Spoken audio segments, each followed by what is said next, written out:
Okay, we are ready to get started. Good evening, everyone. My name is Jeff Arango. I am the Planning Director and Project Manager at Framework for this project on the consulting side. And I want to welcome you to the fourth event in our Planning Summit series on mixed-use centers. And I'd like to start by introducing our panel tonight. So we have Kelly Hildy, Deputy Community Development Director with the City of Sammamish here with us tonight. David White, who is a member of the Framework team, here with us tonight as well. And then Ellen Southard and Marin Bork from Site Story, who are on the Framework team helping with community engagement. And Jeff, if we can add David Pyle real quick as a panelist, he is waiting. Okay. Thank you. No problem. Hello, everyone. Welcome. Thanks, Kelly. So I did there we go. Great. So David has joined us. Welcome, David. And we are ready to get started with the presentation.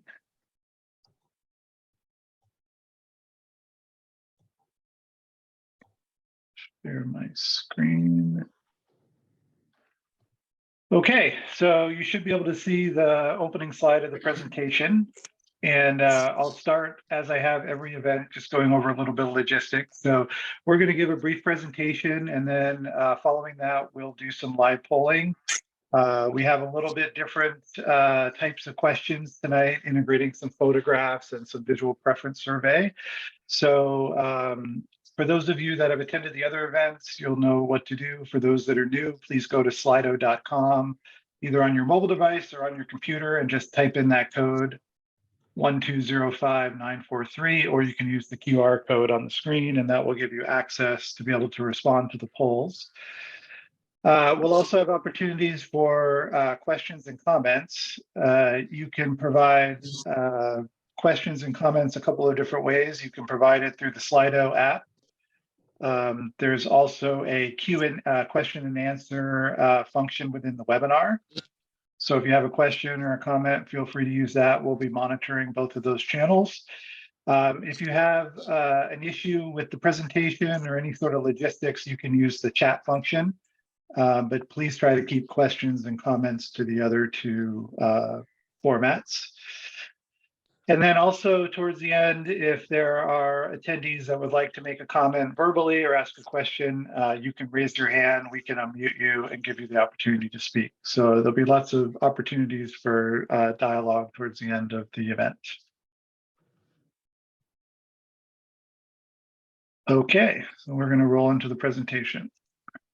So again, just quick reminder, this is the fourth event in the five event series for the Planning Summit.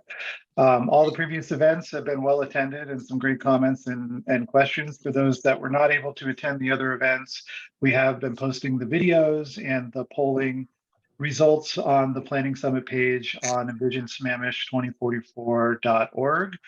And we will do so with this event this week as well. You can also sign up to get updates on the website, and that's the most up-to-date source of information on the project.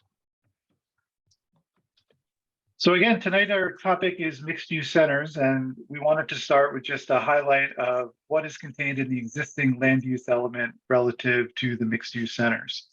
When we talk about mixed-use centers, we're really talking about areas that have zoning that allow commercial and mixed-use development. And we're focusing on areas outside of the town center tonight, although there will be some discussion and examples of areas that are more similar to the town center. And so these are the three goals in the land use element that specifically speak to the mixed-use centers. So the first one, LU3, talks about promoting these centers to host a diversity of high quality places to live, work, shop, and recreate. So rather than be zoning focused on a single use like residential, these allow for multiple activities and types of development and uses to happen. Policy LU 3.2 states that the city should move forward with the developing sub-area plans and design guidelines to support development of the mixed-use centers, something that has not happened today for the mixed-use centers that are outside of the town center. The town center does have a sub-area plan.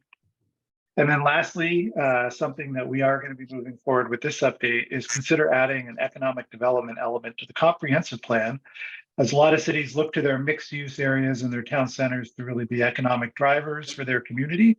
And we'll talk about that a little more detail in the presentation of what that means from a land use perspective, the impacts on the ability to provide services, revenues for the city, and so on and so forth.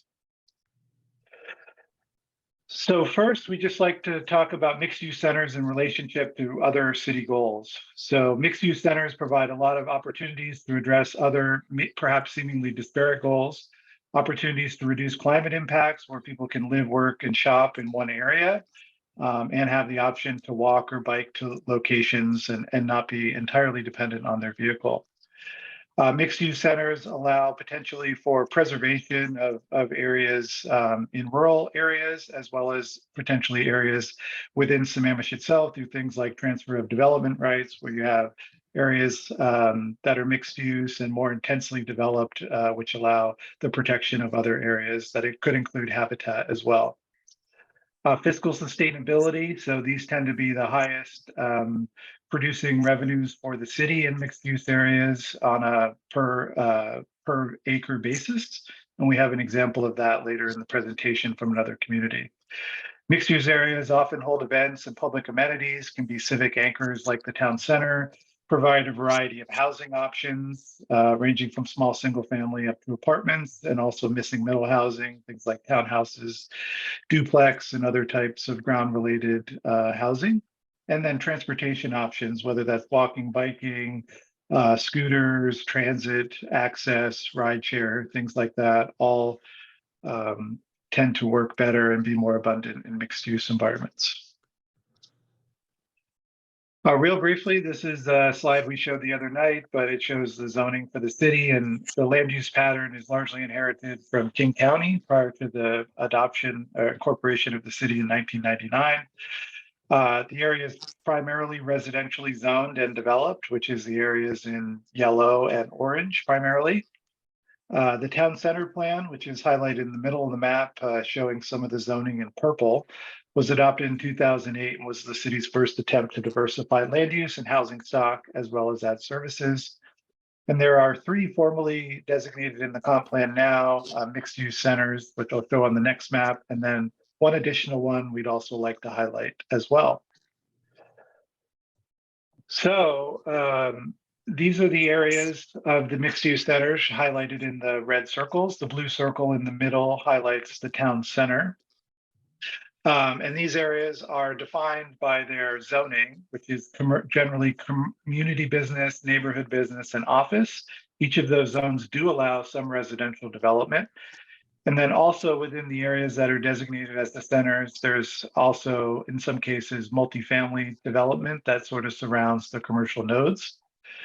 So the 3 centers that are within the comp plan now are Inglewood, Pine Lake, and Wahani. And then there's also an area with neighborhood business zoning on East Lake Sammamish Parkway as well, that also has the opportunity to develop into a mixed use center. So the city undertook a community visioning project that was completed earlier this year, and this highlights some of the themes that came out of that extensive effort, including a statistically valid survey. And for each of the Planning Summit topics, we've been identifying how the topic relates to some of the community priorities identified as part of this project. And there are 4 highlighted here that are relative in particular to the mixed use centers. Diverse, inclusive, safe, and walkable. Having housing variety, choice, and affordability. Options to drive, walk, bike, and take transit, largely dependent on land use patterns. And then tight-knit character, services, cultural events, and retail amenities. So the mixed-use centers have a potential to further some of the priorities that have been identified by the Sammamish community in prior efforts. So digging in a little deeper on the mixed-use centers, this highlights the different zoning districts. So the community business zone allows retail, office, personal services, and multifamily up to 18 units per acre. I should point out that none of the community business zones currently have any residential. They're primarily developed as retail, some limited office and services. The office zone, which is highlighted in the lighter pinkish color, emphasizes office use with limited retail and urban residential, also allows multifamily development up to 18 units per acre.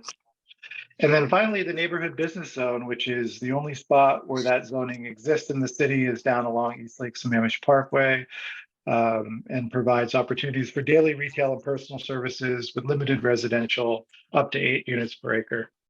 And so collectively, these zones highlighted, the NB, the CB, and the O, constitute a very small portion of the city's land base at 0.6%.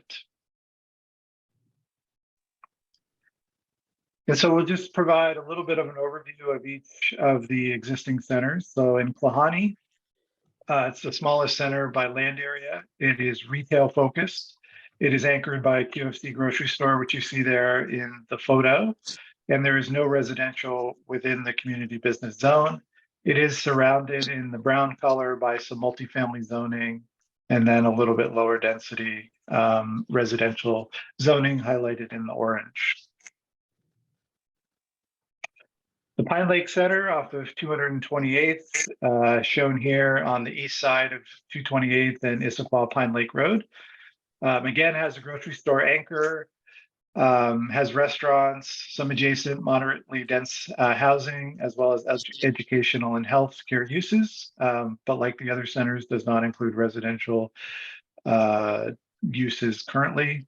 Also, large surface parking lots are also a prominent feature in the current community business zones. The Inglewood Center up to the north at 228th and 8th Street. Again, anchored by a large grocery store, retail focus. There's also large drugstores, restaurants, and some areas that start to look a little bit more walkable and urban here on the north side of 8th with this public facing plaza and landscaping. And I believe this is the largest one by zoning area, but you can see in the brown and the darker orange, some multifamily and residential zoning in proximity. And then finally, East Lake Sammamish Parkway, not currently identified as a formal center in the comp plan, but is something we could look at for this update. It's, I think, even smaller than Klahani by land area. It currently includes a brewery, fitness, and dance studios. It does have some retail vacancy as well as surface parking. So context summary, the mixed-use center is currently a very small land area, which I think makes them special by nature of their zoning. They tend to be anchored by kind of daily needs and services and grocery stores. No residential development currently, but it is allowed under zoning. Development patterns tend to be 1- and 2-story buildings, mostly auto-oriented with surface parking lots, limited street networks, and limited on-street parking as well. So what are some of the opportunities with the mixed-use centers? There's opportunities to enhance key destination and activities within these centers because they provide a unique role. Opportunities for biking and walking access and transit access from residential development, both potentially in the future within the centers, but currently within the proximity to the centers. We could look at the mixed-use centers as opportunities to provide affordable housing and meet our obligations to do so under state and regional legislative law. Be able to enhance retail and other amenities within these areas, perhaps through redevelopment or infill development.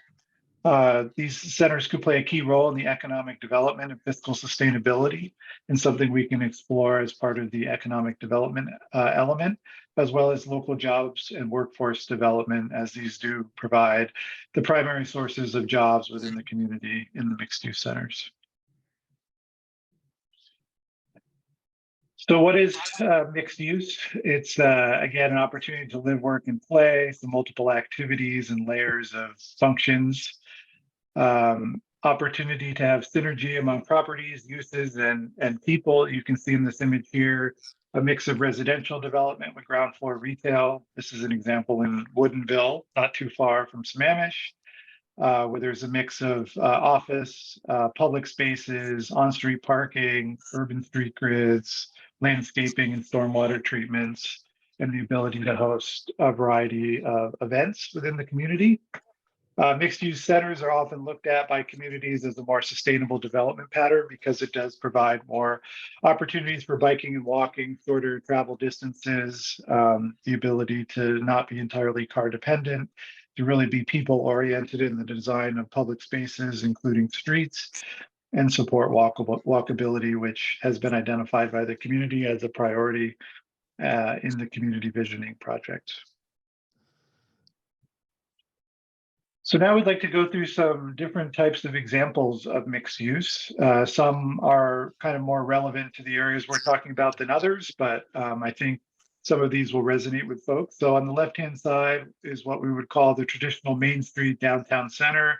This is the example from downtown Edmonds.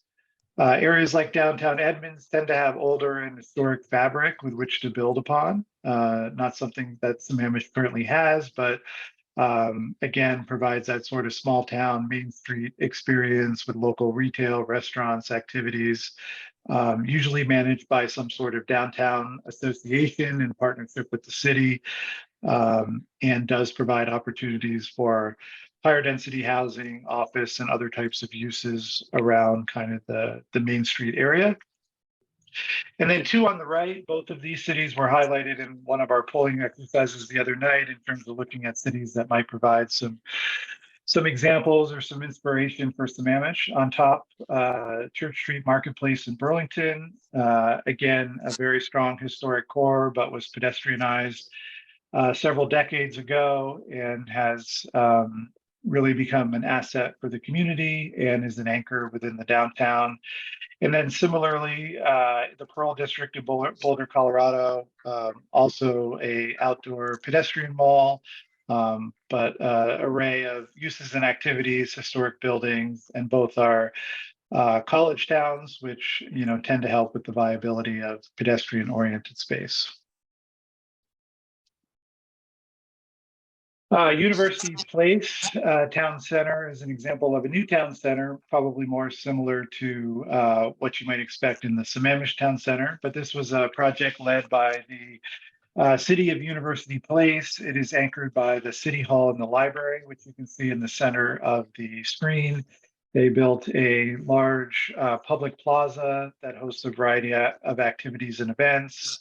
There's some smaller scale retail and a grocery store anchor, which is not visible in the photograph.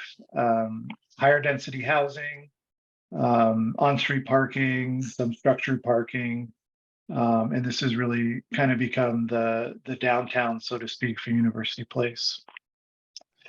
And then a couple of other examples nearby, Totem Lake, which has got characteristics really of an outdoor mall, sort of like University Village, except it has much more housing development that's been integrated. So some of the larger buildings you can see on the left-hand side of the screen and to the back of the photograph are all multifamily residential development, but it has on-street parking, really attractive streetscapes, public spaces, a variety of retail and restaurants, and I think is good example of a kind of newer mixed-use development that is, quite retail focused, and I think attracts people from a fairly broad area that come to shop and experience the area. And then down below is a very new project called the Schoolhouse District in Woodinville, which has housing. It has a historic schoolhouse building that was preserved. It's located adjacent to this big park space, and some of the development and public spaces have been sort of oriented towards the park space.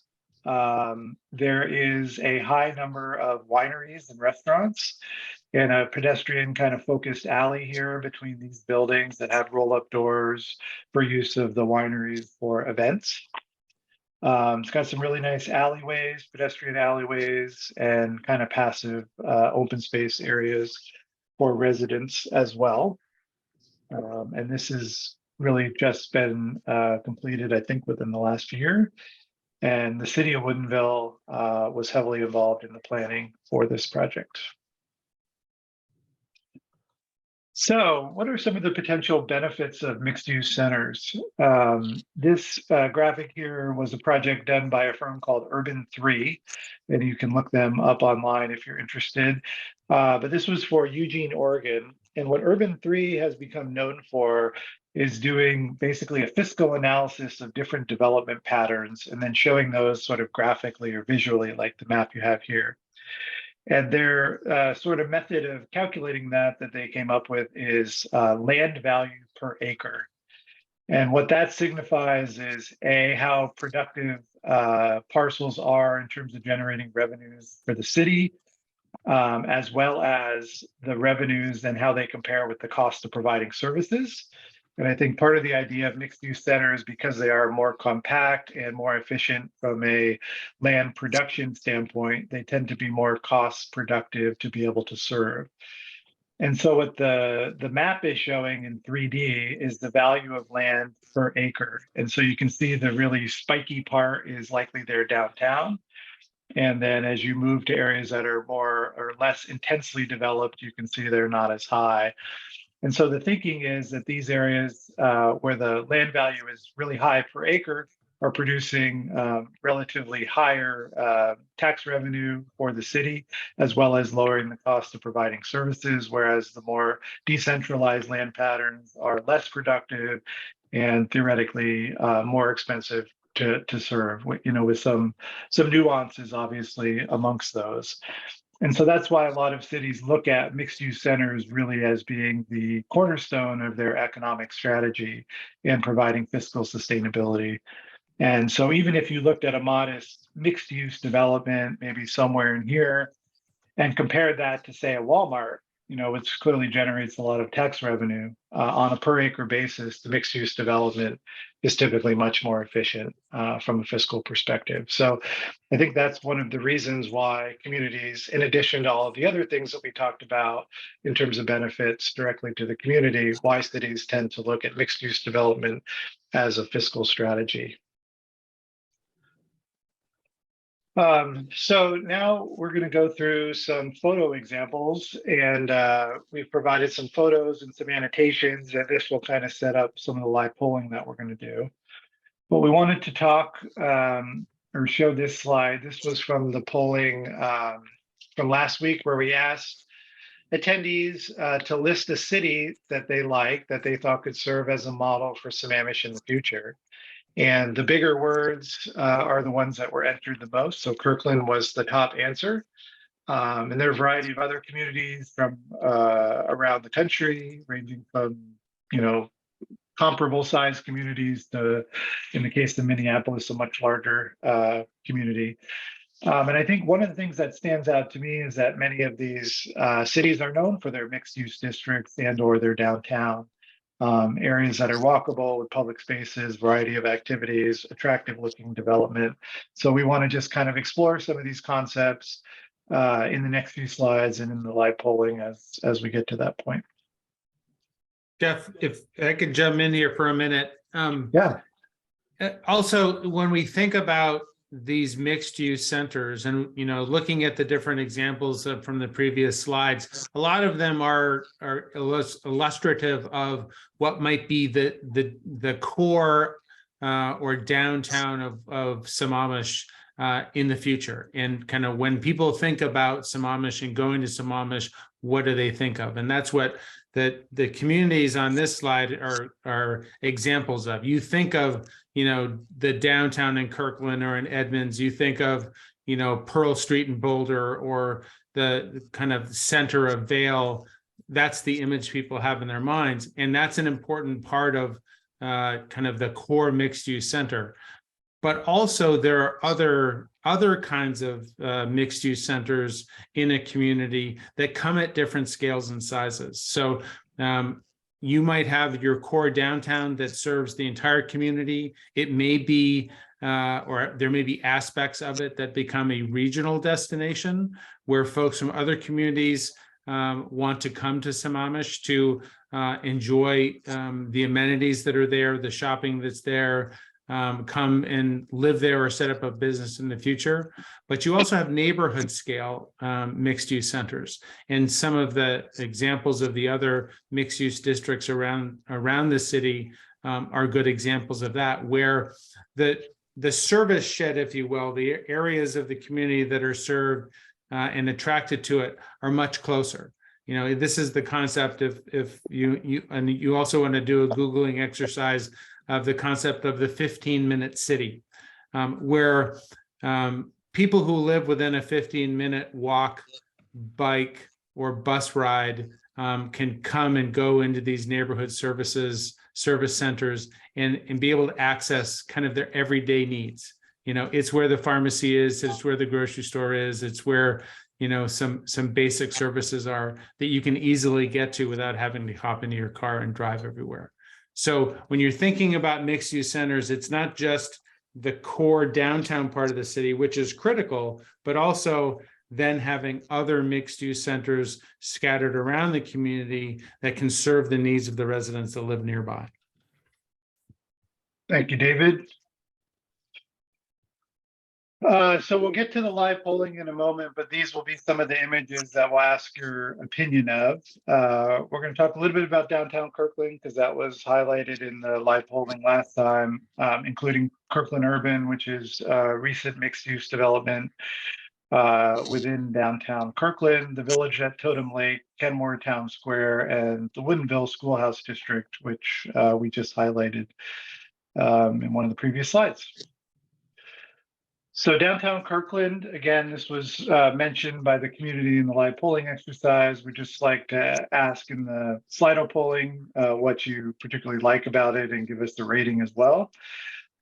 This is Park Lane, which is the city's Woonerf, which is sort of a drivable, walkable street that integrates pedestrian amenities, some parking, and through lanes for vehicles.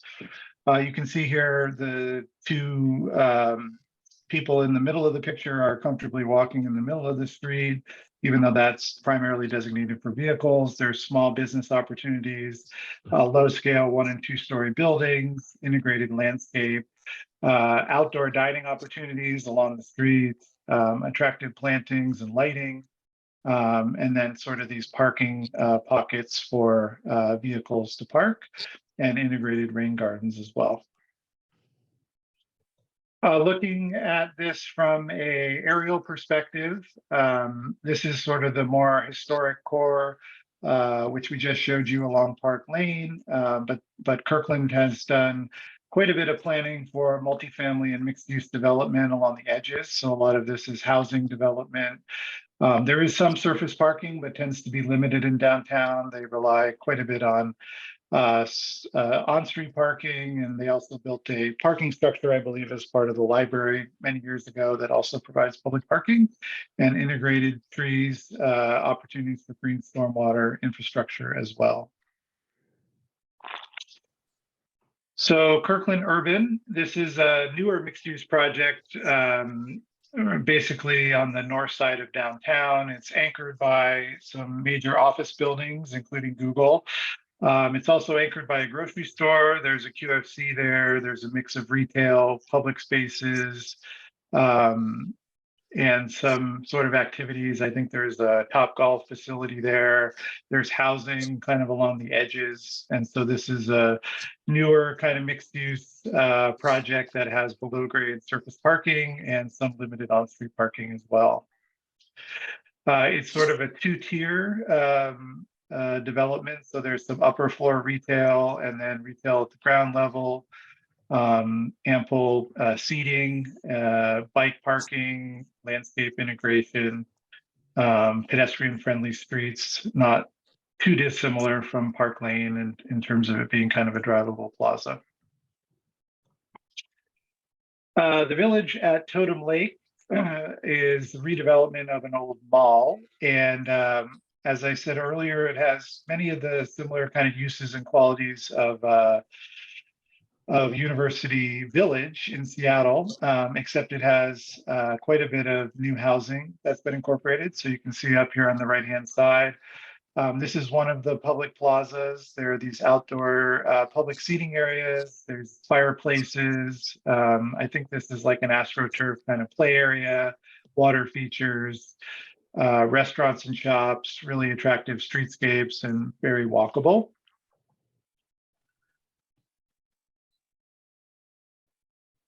And then the Woodinville Schoolhouse District. This is one of the parts of the development that faces the park. There's some tuck under parking there. Integrated landscape features, lots of seating. This is all designed so that you can watch the soccer games or other sporting events at the park. Restaurants and a larger kind of plaza here on the upper level. A variety of building forms, much of it centered around housing. There's an alleyway that goes along this area that connects through the block, and that's where there's more restaurants and wineries as well. Okay, and this is just another example from one of the other streets. This is sort of a lower section, which has a nice scale to it, facing the street. This is housing. This is one of the pedestrian alleyways that connects through the development, and a mix of lighting and landscape and seating and public art. So I think this may be the last example. This is for the Kenmore Town Center, and this is called the Hangar Building. This is a public building. So there's a small coffee shop in there, but this is a public plaza that has a variety of events and activities. The public building is, accessible most of the day and into kind of the early evening.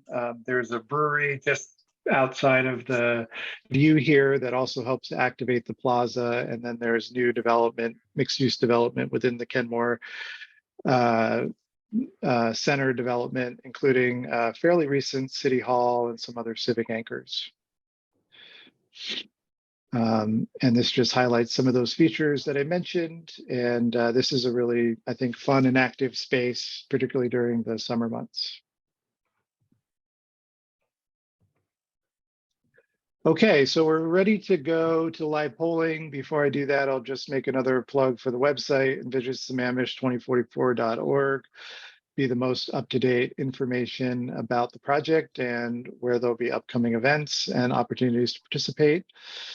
There's a blog that you can sign up to get updates on. We'll be doing a post at the conclusion of the planning summit. So check that out. The city is on social media and we'll be posting information about the comprehensive plan update. So I encourage you to follow them on Instagram and Facebook.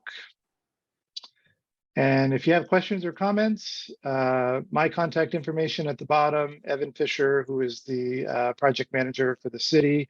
And then we have 2 email addresses. We monitor info for general questions, and then formal comments can be sent to the comment at envisionsammamish2044.org. Okay, so now we are going to go to the Slido polling. So I'm going to just switch my screen and give everyone an opportunity to type in the code and be able to respond to the poll. So 1 second there.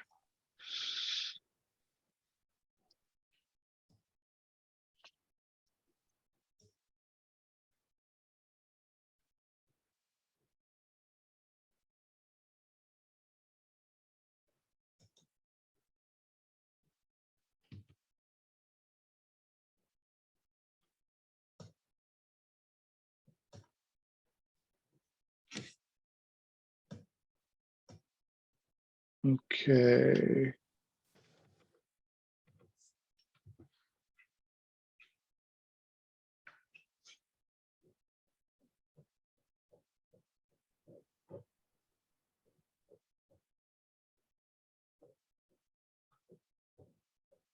Okay, so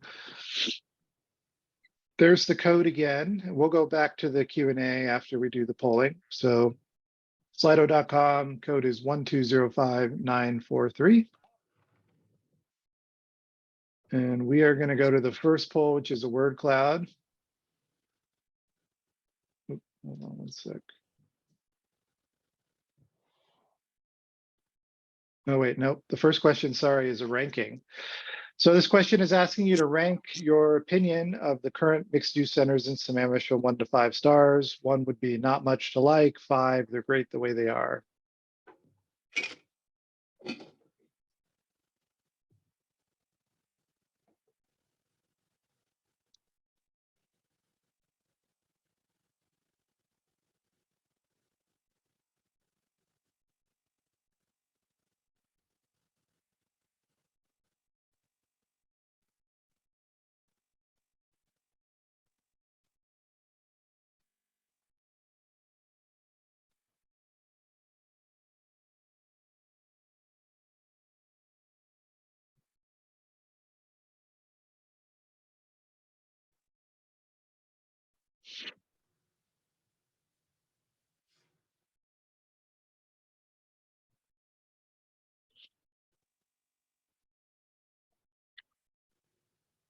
Okay, so far 1 and 3 have the most responses, but there's likely still a few more to come in. And the purpose of this question is just to, kind of gauge the community opinions around, you know, what the degree of interest is in change and sort of how these centers are functioning today, understanding that they do provide a lot of important daily needs and shopping, grocery stores, things like that, which I think are important, obviously. Okay, so it looks like most of the responses are between 1 and 3, with 1 now just slightly higher than 2 and 3, and then looks like just maybe 1 response each for 4 and 5. Average score of 2.2. Okay, we'll give it just another 10 seconds.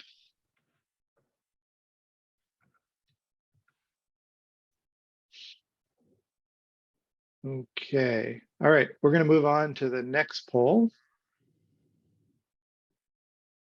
And this one is a word cloud. So kind of building on the last question, for those of you in particular that maybe scored the rating low, what do you see as the biggest challenge for mixed use centers in Sammamish? What are the things we might want to fix or improve or change?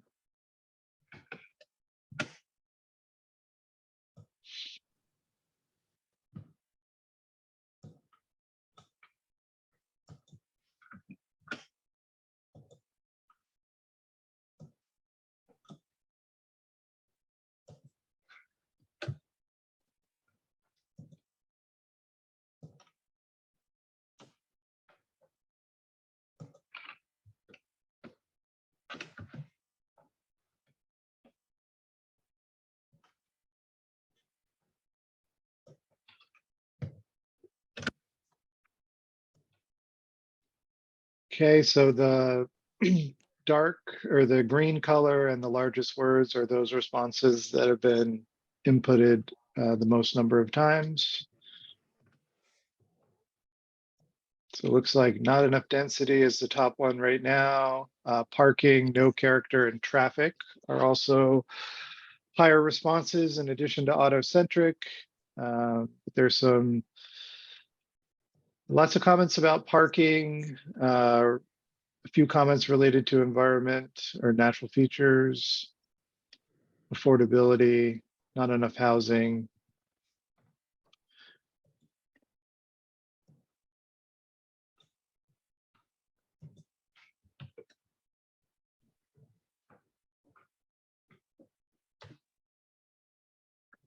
Looks like a few people are still typing their responses, so we'll give it just a little bit more so we can finish up.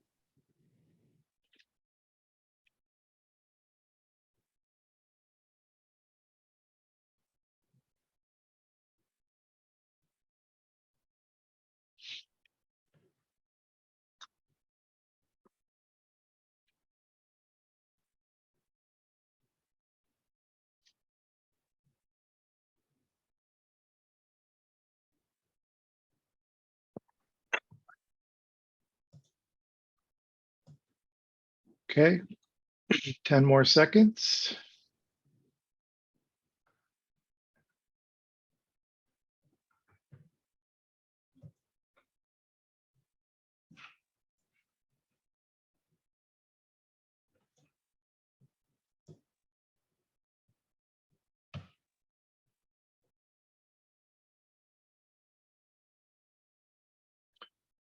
Okay, we are going to move on to the next poll.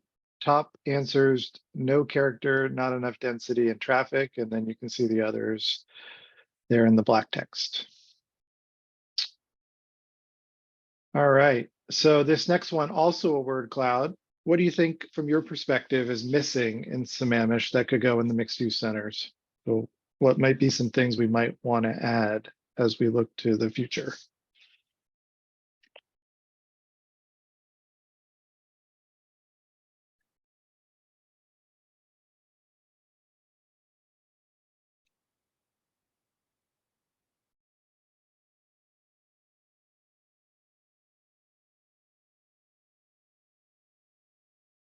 Hardware store, open space and gathering spaces listed. Something that directly within the centers today, there's very limited open space, gathering space.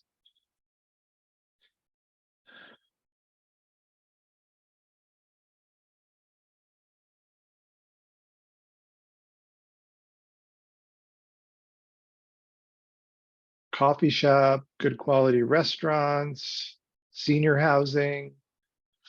Just listing these off in no particular order. Small boutique businesses. Uniqueness, someone listed. Places for kids. Meeting lead requirements, which is leadership in environmental design.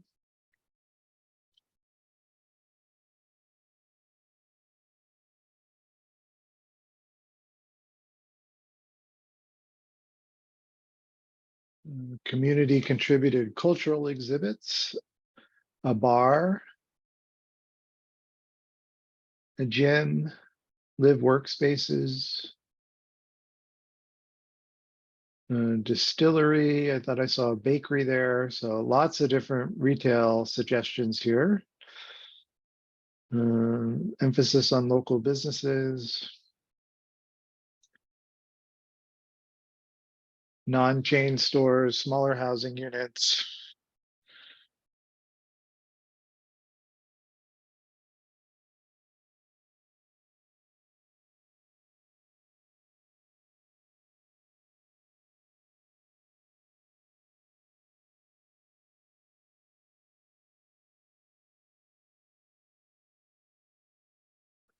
So a few attendees still typing, so we'll give it just a little bit longer. Make sure everyone has an opportunity to get their answers in. Saw summer performance spaces, places for teens.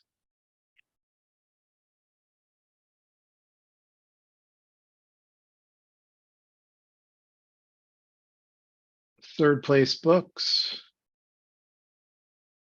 Great spot up in Lake Forest Park.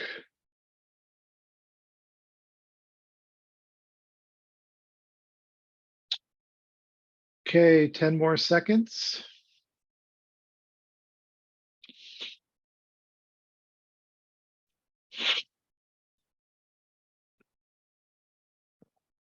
Okay, we are going to move on. Thank you very much. Some great responses there.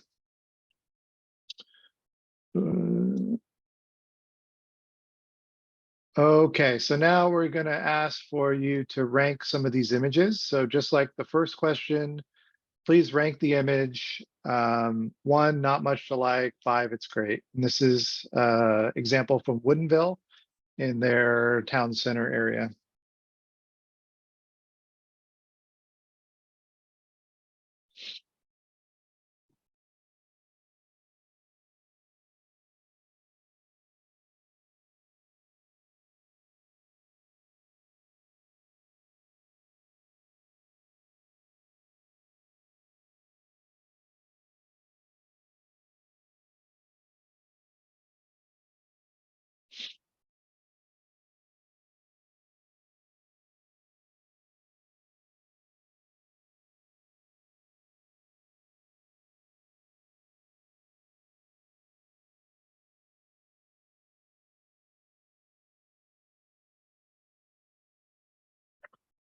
Okay, so far we've had 23 responses and an average score of 3.1, with 3 and 4 so far leading with 26%.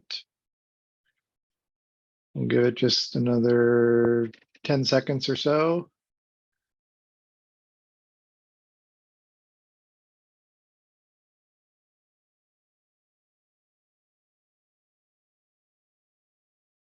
Okay. So the average score 3.1 on that one. All right, go to the next one. This is the hangar building in Kenmore, which we talked about earlier in the presentation. So please input your ranking 1 through 5.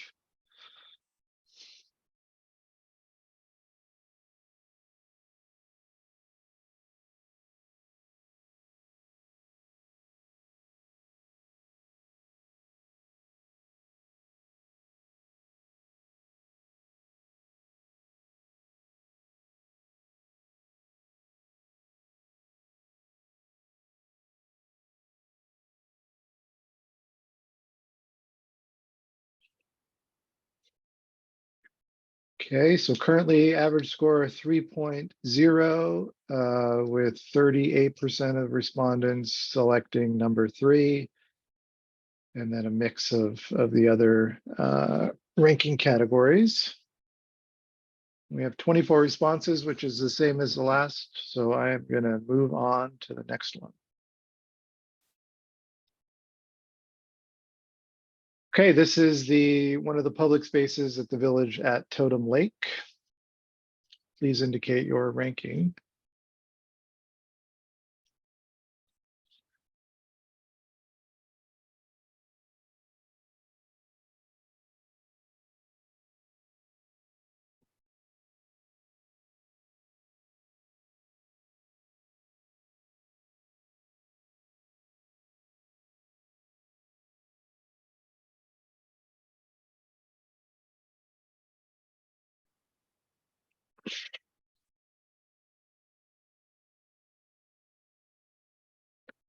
Okay, 24 responses. This one seemed to score a little bit higher, 3.6 with 40% selecting number 5.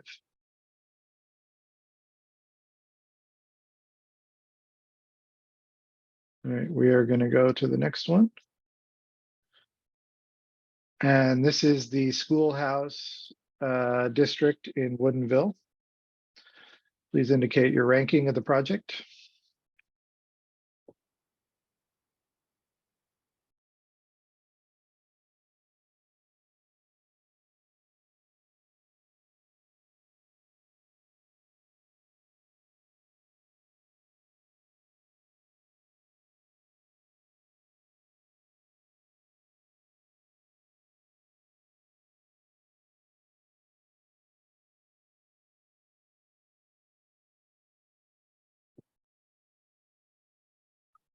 Okay, looks like this one scored similar to the first couple. Average score 3.1. Highest score was 5, but a little bit more of a even distribution for this one, for an average score of 3.1. I'm going to go to the next one now. So this is Park Lane in downtown Kirkland. Please indicate your ranking of this image.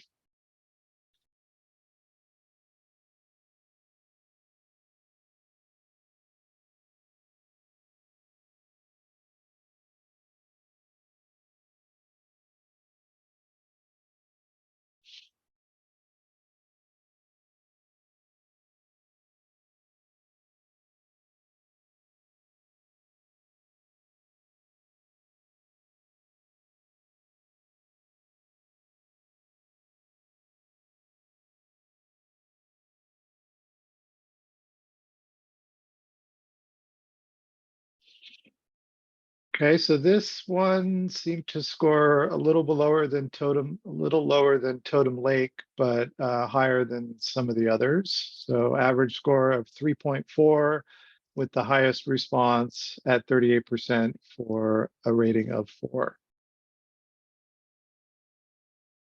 So we are going to move on. We have, I think, one more polling question. So this is so this is, since we had this is a word cloud. Since we had the polling exercise the other night and Kirkland was listed as the #1 response in terms of cities we should look at. So for those of you that have positive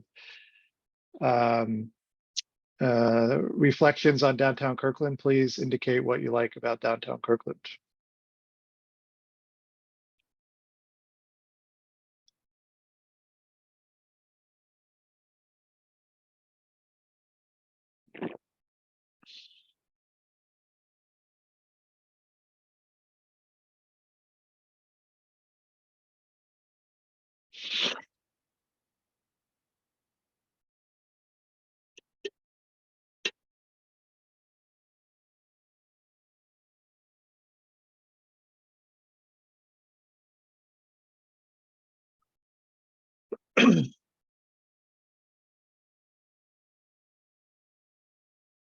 So walkability and waterfront are the top responses. Also, looks like several are fond of the beach volleyball, the waterfront connections, great restaurants, the fact that it's a destination, access to parks, the history, which is definitely part of it, amenities near the bike path, so much to see and do on foot, the view, lower profile.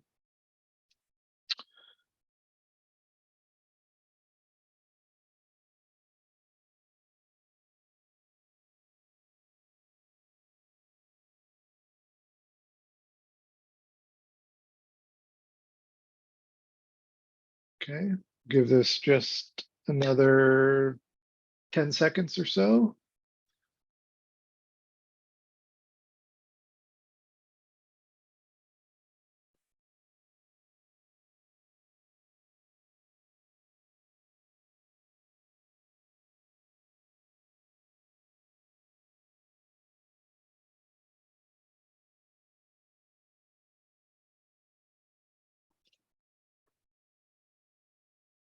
Okay, great. Thank you for those responses. We are going to move now to the last one, which is a open text response, I believe. And this is similar to questions we've asked at the other planning summit. In one sentence, please describe your vision for mixed use centers in Sammamish.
Okay, there's still a few responses coming in, so we'll just give it a little bit longer. We've received 21 responses so far.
Okay, we've had 23 responses. It looks like there's one last attendee typing.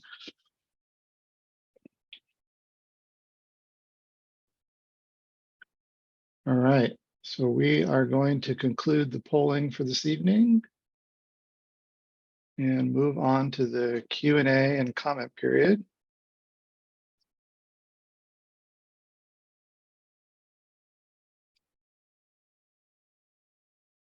Okay.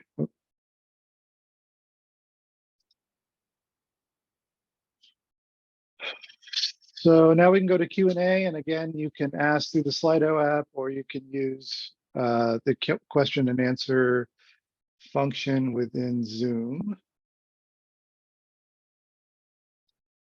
And question, what are mature trees? Mature trees are just older trees that are larger.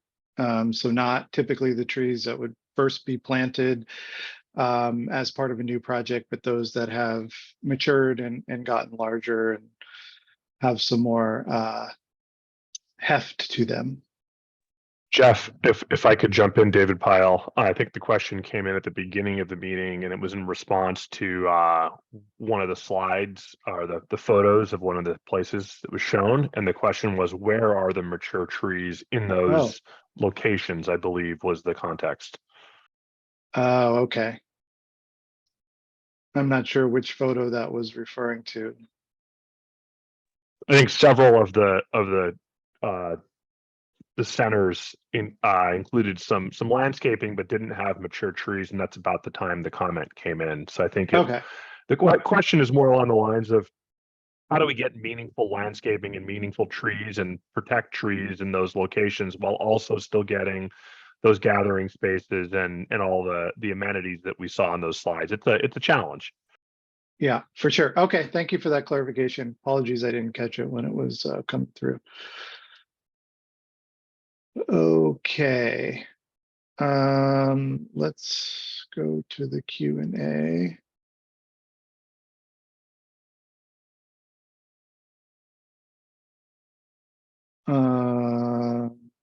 Question, so what is the overall net effect for core center mixed use areas?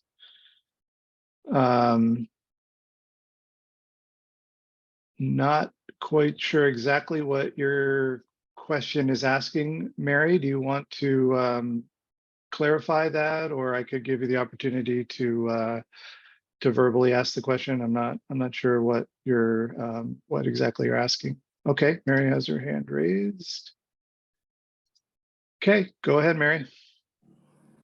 I was asking with regard to the charts you had for Eugene, Oregon. It was that company Urban 3 that had done the 3D view, and you had the black 3D graphics that were rising above, and then you can't really see on the way the picture is, but there's also a 3D graph underneath. And I think one is for like values and revenue and the other one is for costs. But since you can't see both sides, I was wondering what the net effect is for that example. Sure.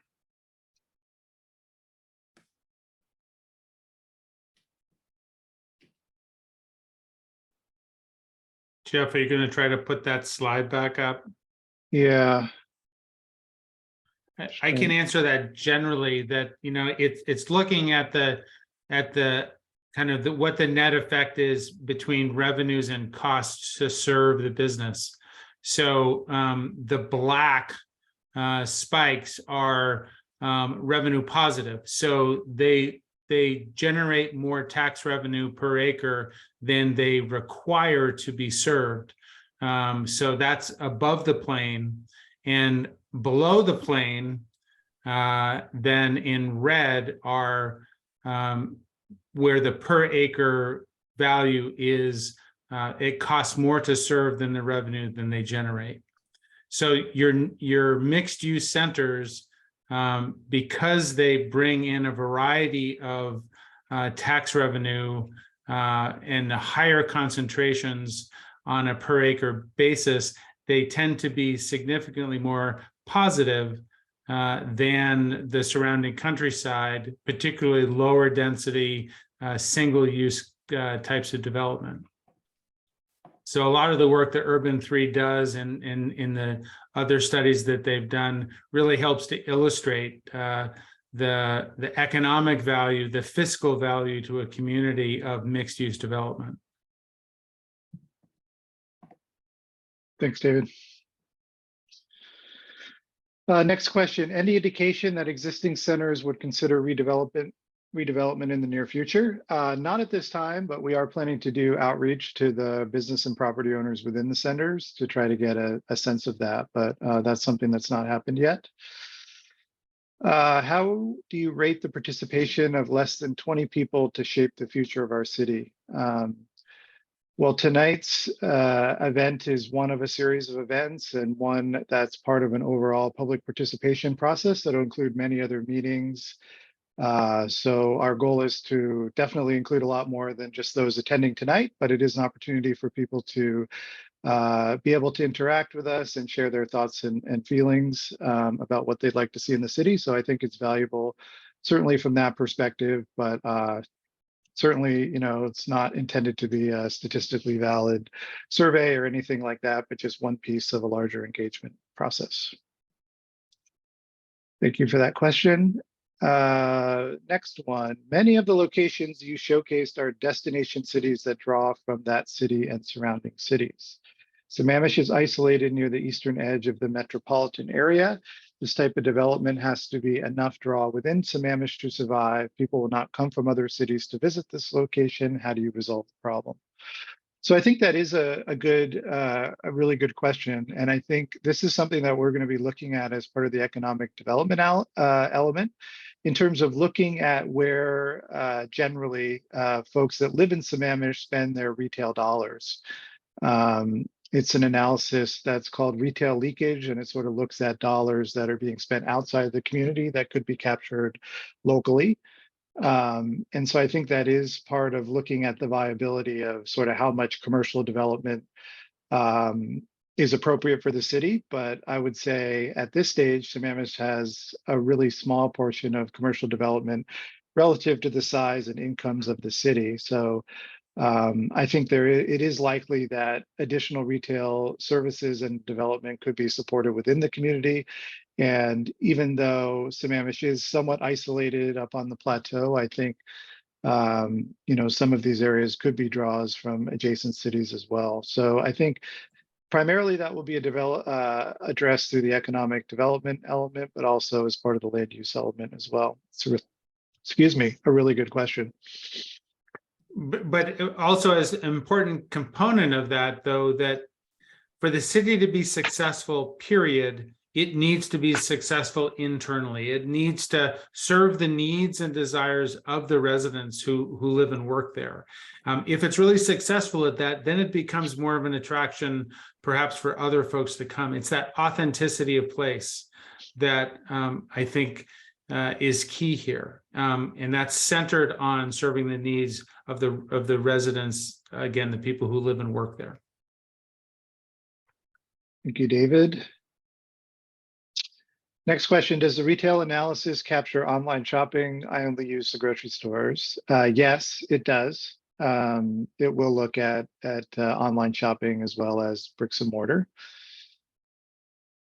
Is the goal just to increase the sales and property taxes going to the city? What other values besides money are being considered as we build our city? Sales and property taxes are really just one piece of the equation. I think it's primarily around hearing from residents what they would like to see in their city, what types of shopping experiences, restaurants, social events and activities, public spaces that people would like to see in their community. And I think that's really the purpose of these meetings, is to be able to provide some background information and spur some thinking, but our goal is really to find out what residents would like to see in their community. So definitely not driven by sales and property taxes, but certainly one of the factors that is important to consider.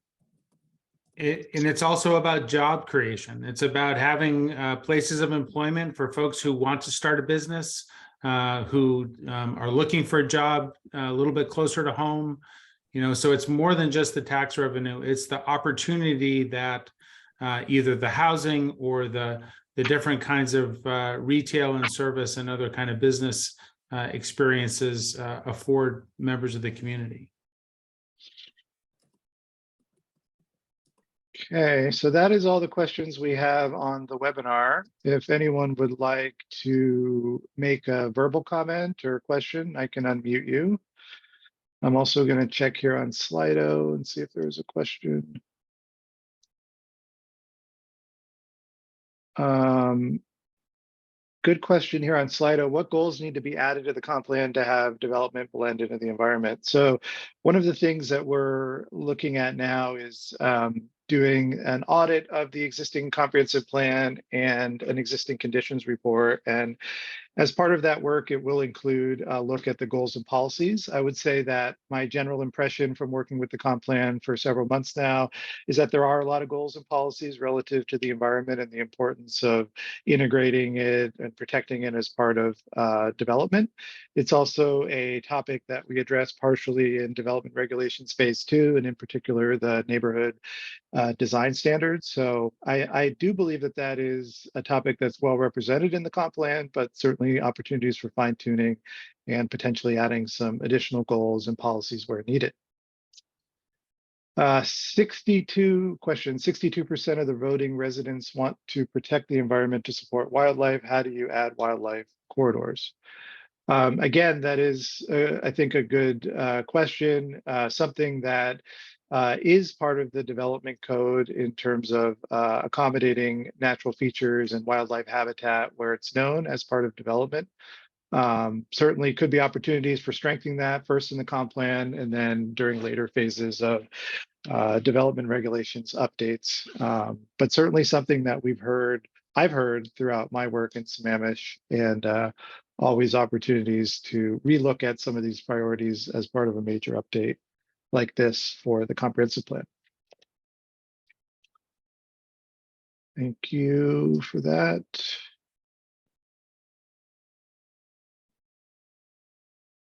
Let's see. Serving the needs of the residents and those that work here means more varied housing for demographic and economic factors. Thank you for the comment. Comment, wildlife corridors have no business in mixed use centers. Comment, thank you.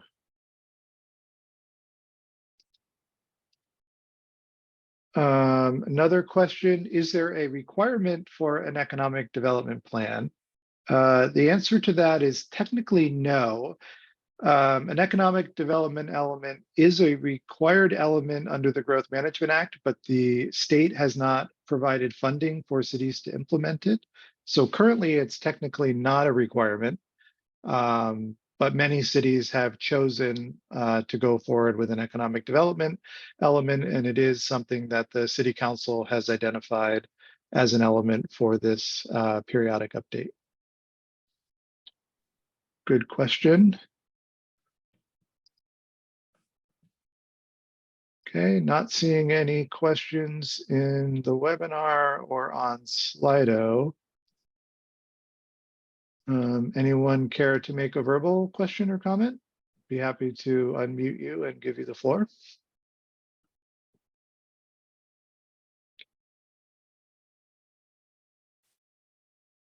Okay. Jerry Norman, Mr. Norman, I'm going to unmute you and give you the floor. Go ahead, sir.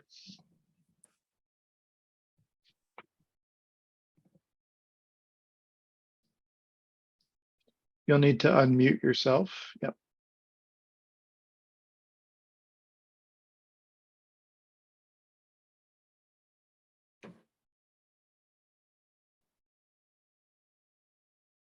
Sorry, we're not able to hear you.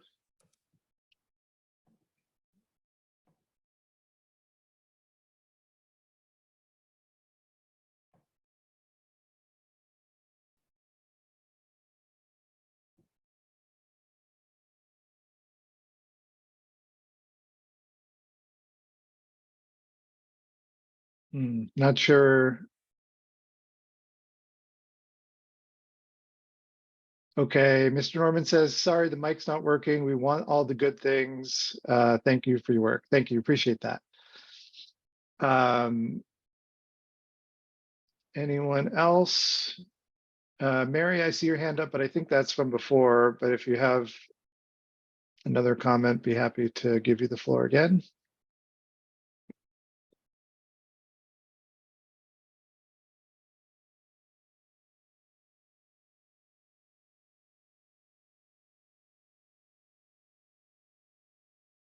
Okay, one last check.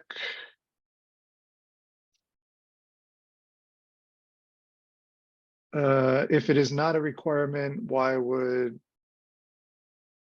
and I think it's saying, why would, I'm not exactly sure what the end of it, but why would we do one? You know, it was something that we presented as an option to the city council, and I think they felt like it was important to move forward, both to support the business community and also consider the, you know, fiscal sustainability of the city. So that's sort of the best that I can summarize that discussion with the city council.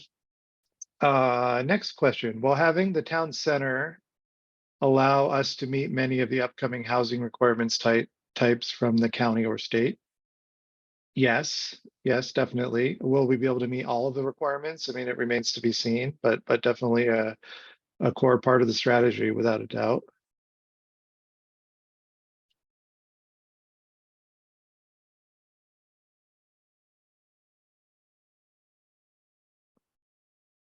How much time have each of you on the project spent in Sammamish?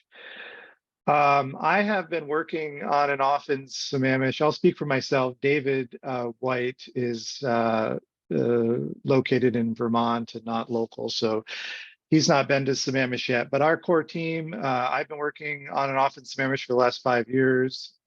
Started doing some initial work supporting the city around the town center. And then most recently led on the consulting side, the development regulations phase 2 project. So I've spent quite a bit of time in Sammamish, and I'm quite familiar with planning issues, and had the opportunity to meet many of you in the community through the work, and look forward to doing so as part of this project. So I'm a big believer that to do effective planning, you really need to make connections within the community. You need to go there, you need to spend time. So absolutely is a core part of our work on the project, and David will be coming out to do some work with us and spending time in Sammamish as well. So really good question, and definitely think it's an important part of our work. Are the housing requirements law? Yes, there were a series of housing requirements as part of the core of the Growth Management Act, and there was a recent bill called House Bill 1220 that added additional requirements related to housing. And then there are also new requirements coming from King County as well, specifically related to affordable housing. So those are legal requirements that we are required to comply with.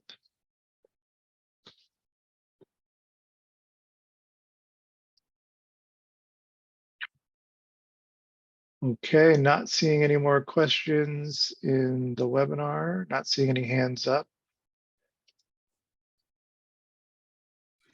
Hi, Jeff. It looks like David Pyle actually has his hand up. Oh, sorry, David. I didn't see that. My apologies. Go ahead, please. It's no problem. You were looking in a different area. Okay. So I've heard a few things tonight. One thing I wanted to clarify for everyone listening is that there is no proposal to add commercial space. There is no proposal to add mixed use areas or do any rezoning. Really, this is an exercise in working with the community to try and stir up some conversation and see if we can get some feedback and get people thinking about what they might want in their community so that they can continue to engage in the comprehensive plan process going forward. We're not basing decisions on this meeting or any of these other planning summits. These are really an opportunity for us to reach out to the community, present some of the I guess, topics that we're working on and that you'll be seeing over the next 2 years. This comprehensive plan process will be going through 2024. There'll be many points, many touch points with the public in the future. And I think that one that we want to make sure is that we're not missing opportunities to work with the community to try and provide services and amenities within the community where they're desired. So definitely this will be an ongoing conversation. I want everyone to be aware that we do have some fairly hefty housing requirements this year or with this cycle that were passed down to us. So when we hear comments like, you know, we don't have to do this or we don't need to address these things, well, we would argue we do. That there were some state laws that were passed and there are some regional planning requirements that we have to follow, and there are some King County countywide planning policies that we have to conform to. I know that not everyone agrees with that. We're trying to find the balance here, and really, it's a challenge. We're up for it. We get it. Some people might not be happy in the end, but we're trying our best. To answer one question or comment that I see is could those be met with the redevelopment of existing centers? I think that was related to housing requirements. That's something we're looking at. We really want to understand what the dynamics are. And again, I think like we talked about at the last meeting, the state and the county have been very clear that we're not required to build the 0 to 30% AMI housing and the 30 to 50 and the 50 to 80 that they are directing us to plan for and accommodate the housing. So we just want to make sure that everyone understands that. So if we're able to adjust zoning and look at some of the land use controls that we have in the city in areas like our urban centers, or excuse me, our commercial centers, that those are areas of opportunity for us. Whether or not it actually gets redeveloped and happens, well, that's another question. But we're required to plan for and accommodate it. That is what we understand the requirement to be. So really appreciate everyone's feedback. You know, feel free to reach out to me individually, any one of you listening tonight or not listening or listening later because this is recorded. You know, happy to talk about these issues with you. I know it's a challenge. I know everyone loves Sammamish in the community and really just wants the best going forward. So thank you for your participation. And thank you, Jeff, for leading us through that exercise. Yeah, my pleasure. Kelly, did you have a comment?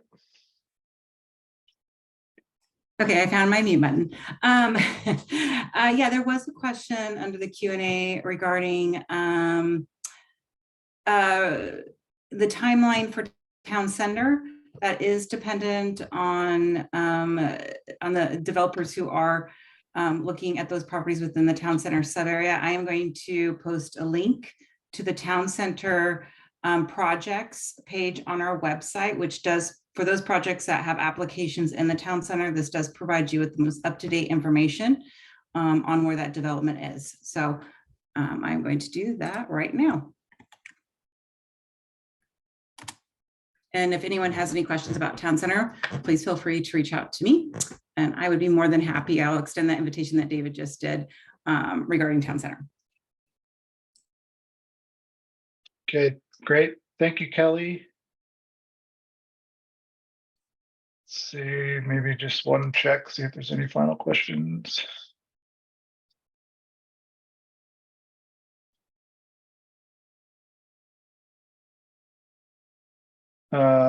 Can the law be challenged by residents to protect the city from overdevelopment?